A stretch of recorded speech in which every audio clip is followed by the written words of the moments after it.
Baik, yang selanjutnya kita akan men-setting ya dan membersihkan blog kita ya, dan kita akan men-setting beberapa settingan sehingga Anda bisa mulai membangun blog Anda ya.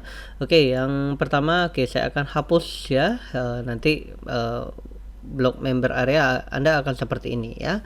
Oke, yang pertama yang Anda harus lakukan adalah Anda klik di sini ya di bagian general. Ya, kemudian di bagian general nanti akan ada seperti ini ya. Oke, Anda bisa tulis site title Anda ya, kemudian tagline-nya ya, description-nya ya. Oke, saya akan gunakan yang ini.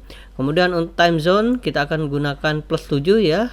Mengapa +7? Karena +7 ini adalah waktu Indonesia Barat ya, time zone-nya untuk waktu Indonesia Barat ya.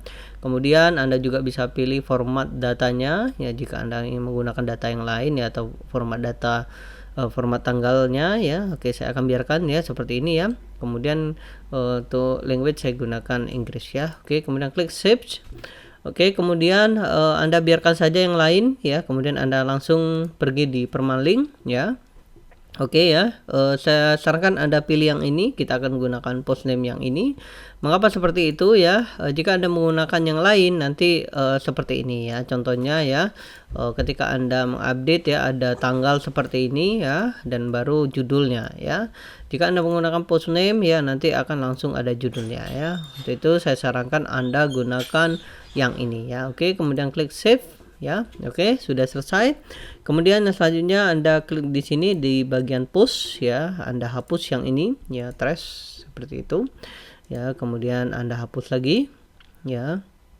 Oke, kemudian yang selanjutnya Anda hapus juga di bagian page-nya di sini ya, trash di sana ya. Klik di sana, klik di sana, kemudian klik delete permanently ya. Oke, kemudian website kita sudah bersih ya, dan selanjutnya kita akan setup website kita.